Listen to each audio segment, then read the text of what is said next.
Welcome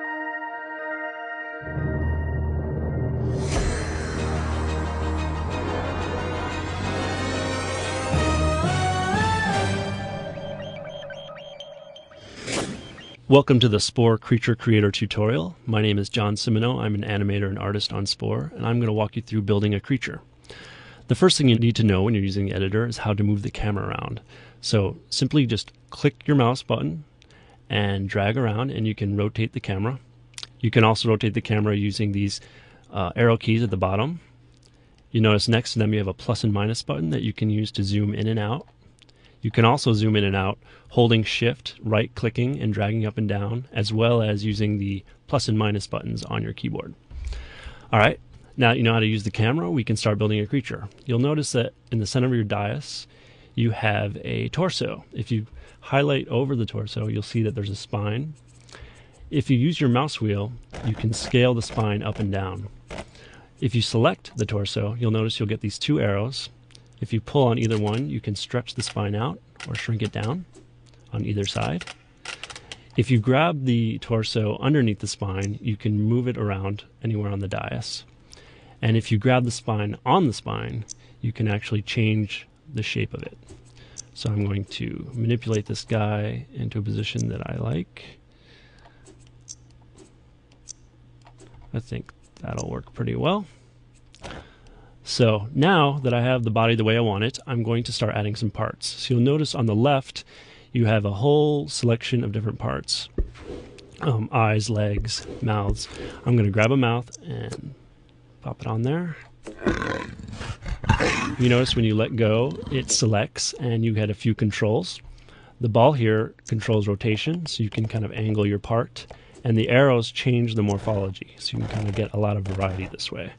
I'm going to leave it kind of like that. That looks good to me. Okay, so now I have a creature with a head, and I need to add some eyes. So I'm going to go over here and throw an eye on there. You can scale parts just like you scale a spine with the mouse wheel. So I'm going to make that a little smaller, bring it over in the front, angle it with the rotation ring.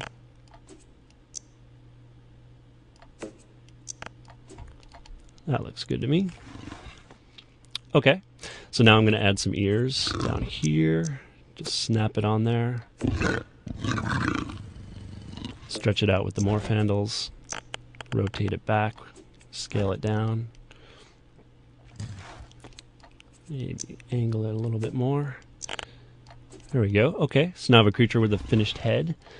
If you select the head or any part and pull it off, you'll notice it glows red. If I'm to let go right now, it deletes that and refunds all the DNA that I spent on the part into my bank. If I come down here and press this button, I will undo that change and get that back. So anytime you make a mistake, you can just hit undo. Alright, so now I have a creature with a head, and I need to give him some limbs. So I'm going to go into the limb palette, grab a pair of legs, and stick them on there. Alright, that works. You notice if you look at limbs and you mouse over them, they are made up of joints. And joints you can actually pull and manipulate to get, you know, any kind of length or shape you want. So you can make the creature look very different doing this, get a lot of variety. I'm going to just go with a normal leg though, like that. There are a few advanced controls in the editor that you can use as well. For instance, if you want to duplicate a part, like say you want another one of these legs exactly the same way, if you hold Alt while dragging it, it'll duplicate. So now he has 4 legs, and they're exactly the same. I can change those a little, give a little room to his feet. Okay, now I'm going to add some arms. Maybe this arm. Okay, now you can also, there's some more advanced controls. You can also break limbs apart. So if I hold Control and select a limb, I can tear it in half and then delete the part that I don't want. And now you just have this one simple limb. Also, I can duplicate it by holding Alt like I did before. And if I hold Control, it'll snap into an available joint. So this way you can kind of create long limbs, piece them together as much as you want. He doesn't seem to like it. Okay, so, but I think I'll just stick with kind of a traditional biped, 2 legs, 2 arms. Like that. Scale him up. Maybe scale up his forearms a bit. Some shoulders. Make his hands a little bigger. I think I'm going to swap out his hands with something with claws. Make him look a little bit more intimidating. He likes that. All right, scale down his wrists. I think I'm pretty happy with this creature, so I'm just going to call him done. So now the next step is to name him. So I'm going to go down here, click the name button, and I can either think of a name and write it in, or use the die to randomly generate one.